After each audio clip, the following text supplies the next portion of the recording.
You think living in a suburban neighborhood in America is peaceful, tidy, and civilized? Well, that's true. As long as you paint your door the approved shade, plant only HOA-approved flowers, and don't build a fence that's too Asian. And most importantly, never, ever catch the attention of Brenda, the most powerful woman in the HOA. All I wanted was to build a simple fence, some bamboo, a stone lantern, a little personal touch. No one complained until I got the letter.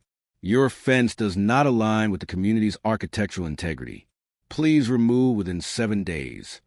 That was the moment I went from peaceful homeowner to accidental suburban rebel. And that's when my war with the HOA began. The fence that was too Asian. They told me I was welcome here. They smiled when I moved in. They waved when I planted bamboo. But the moment I built a fence, everything changed. I'm Asian. I grew up around lanterns, koi ponds, and the quiet sound of wind chimes swinging in the morning breeze. So when I bought a home in the peaceful, beige-infested suburbs of Willow Bend, I decided to build something that felt like me. Not flashy, not loud, just a simple, elegant Japanese-style fence. Vertical slats, wooden post caps, a stone lantern at the corner, and a quote carved in kanji, "Silence is strength." It was beautiful, calm, symmetrical. Even the mailman said, "Damn, I feel like I should take my shoes off just to deliver the mail here." Neighbors smiled. Some stopped to take photos. Kids asked if they could sit and draw by the lanterns.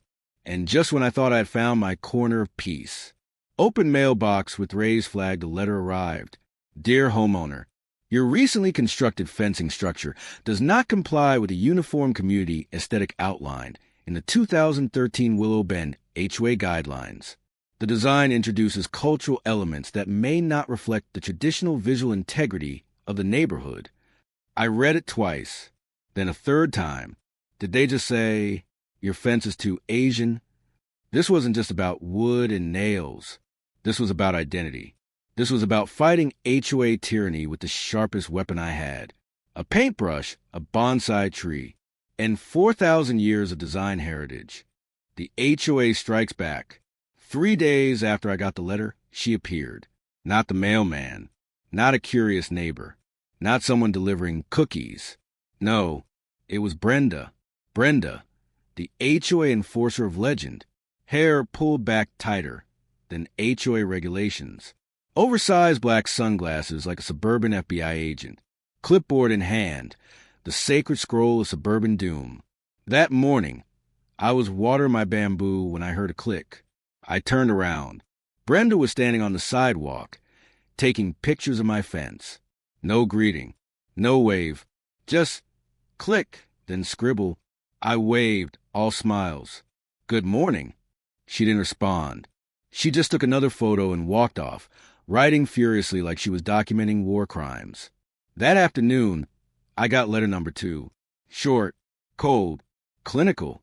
Dear homeowner, please remove all non-compliant decorative features from the recently installed fence, including but not limited to stone lanterns, red paper lanterns, wooden signage featuring non-English text, bonsai trees not included on the HOA-approved plant list.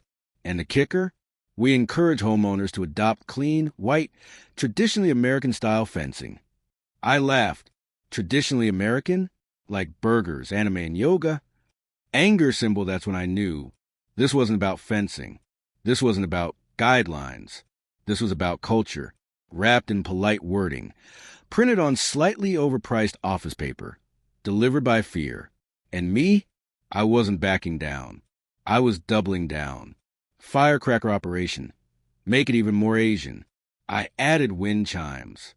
Swapped the lantern for a full color set, red, gold, black, and white. Raised a bonsai on a stone pedestal engraved with the character, silence. And finally, I put up a new wooden sign. Art is not a violation. Brenda returned. Twice.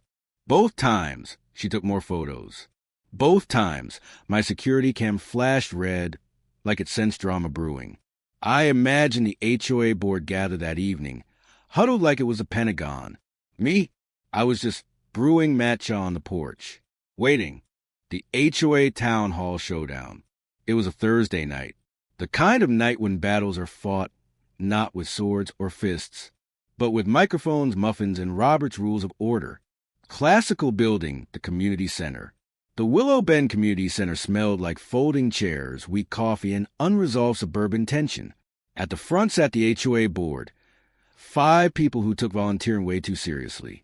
And in the middle seat, Brenda, clipboard in hand. Sunglasses still on, it was 7 p.m., judgment oozing from every pore. I walked in with my war face on, and my wife behind me holding a tray of matcha cookies. Beside us, Mrs. Nguyen, who brought her own chair, Mr. Patel, who whispered, "Let's tear down the Beige Empire," and the Tanaka twins waving tiny protest signs that said, "Let fences be free." Microphone opening remarks. Brenda stood first. She adjusted her collar, cleared her throat like a villain prepping a monologue. "Before we begin tonight's discussion on garden statue size limits, I'd like to address a matter of community concern." She clicked her remote. A slide popped up on the screen. Camera would flash a full-screen photo of my fence. Zoomed in, labeled in red circles, stone lantern, unauthorized bonsai, 4 in script. "This structure violates multiple visual standards in the 2013 guidelines," she said. "It introduces cultural elements that, while beautiful, are not in line with our shared community aesthetic." I raised my hand. Brenda gave a tight nod, a silent go ahead and lose. "Brenda," I said calmly, "you do realize this is a neighborhood, not a museum exhibit on beige conformity." Light laughter. I continued, "What you're calling unauthorized design is actually centuries-old Japanese architecture. What you label 4 in script is my language. If your guidelines can't handle cultural beauty, then maybe it's your guidelines that need repainting." Gasps. Even the vice president of the HOA, who hadn't spoken since 2019, said, "Well, he's got a point." Ballot box with ballot, the vote. After 15 minutes of back and forth, raised voices, and one neighbor trying to quote Confucius, but getting it wrong, the board called for a vote. White heavy check mark to allow cultural design elements like mine. Cross mark or to force removal per HOA regulation. 5 members. Vote 1, yes. Vote 2, yes. Vote 3, yes. Vote 4, abstain. I don't really get it. Brenda, absolutely not. Motion passed. 3-1-1. Partying faced victory. A cheer erupted. The Tanaka twins high-fived. Mrs. Nguyen yelled, "We love your fence," loud enough for it to become a ringtone. Even the old man in the back, who came for free snacks, clapped once and said, "About time." Brenda, she stood, grabbed her clipboard, and for the first time ever, she looked unsure. As she walked out, she paused by my chair. "It's still too tall," she muttered. I smiled. That's what the bamboo is for. The unexpected twist, Brenda's revenge. Victory tasted sweet. For a full week, I sipped matcha on my porch while neighbors walked by, nodded, and said things like, "Your fence changed everything. You made us believe again. Also, can I borrow your koi pond rock eye?" I felt like a suburban legend. Even the mailman called me sensei. But peace is never permanent in the HOA empire, because Brenda wasn't done. Woman detective the inspection.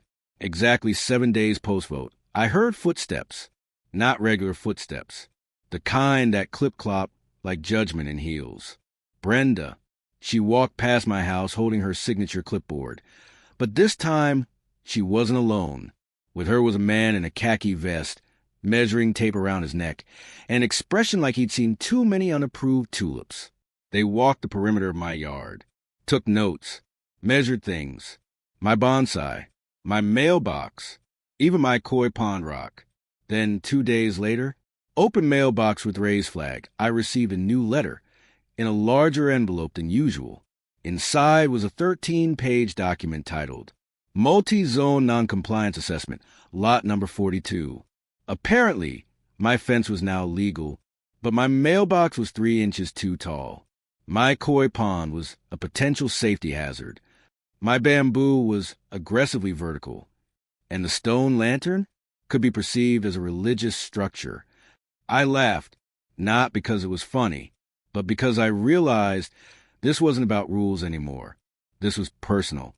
Brenda had gone full HOA mode, and worst of all, she filed an official motion to revoke my newly granted fence exemption on the basis of cumulative aesthetic imbalance. Cumulative, aesthetic, imbalance. I didn't even know those three words could go together without summoning a yoga instructor. Fire, so I did what any reasonable man would do. I fought fire with fragrance.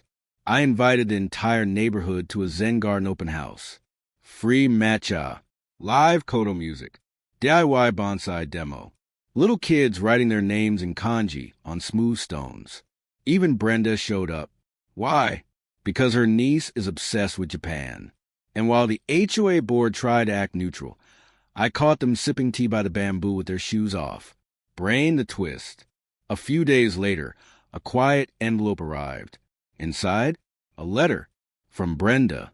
I still don't agree with your fence, but I planted bamboo in my backyard. It's peaceful. Don't tell anyone.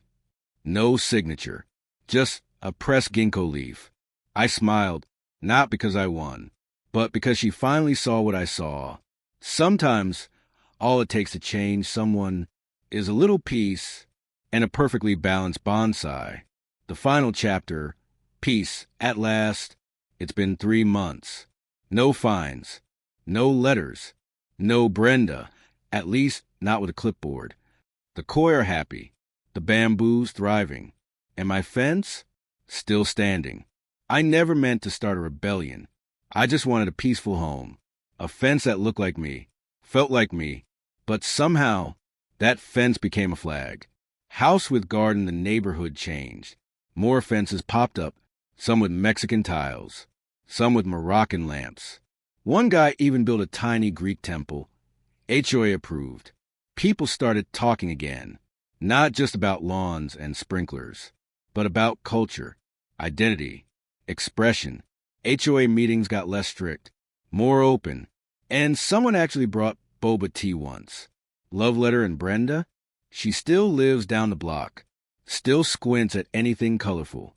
But last week, I saw her watering a bonsai in her front yard. No clipboard, no sunglasses, just Brenda. I didn't win anything big. No trophy, no parade, no HOA holiday in my name. But I got something better. The freedom to be myself. The peace to let others be themselves. And the quiet joy of watching a neighborhood bloom, one fence at a time. Sometimes the strongest resistance is a quiet fence that refuses to be beige.